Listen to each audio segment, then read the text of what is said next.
এই যে কেকটা বের করে নিলাম, তারপরে এটাকে মাঝখান দিয়ে সুন্দরভাবে সুন্দরভাবে সমানভাবে কি করছি, কেটে নিলাম। কেটে নেওয়ার পরে আমরা এই যে চকো চকো গুলো সুন্দরভাবে দিয়ে দিব। তোমার দেওয়া লাগবো না, তুমি খাবা, ঠিক আছে? এই যে আঙুল দিয়ে এইভাবে এইভাবে, ঠিক আছে? এই যে দেখো মেহের, তোমার জন্যই তো বানাচ্ছি। এই যে দিলাম, ঠিক আছে? এরপরে এই যে এটা লাগিয়ে দিব এইভাবে। তারপর এই যে আরেক প্যাকেট চকো চকো দিব, সেটা দিয়ে সুন্দর করে আমরা ডেকোরেট করব। আমরা কি করবো মেহের?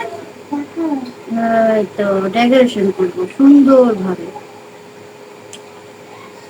এই যে, এই যে। ওয়াও, সুন্দর হয়েছে। এটা কি কেক?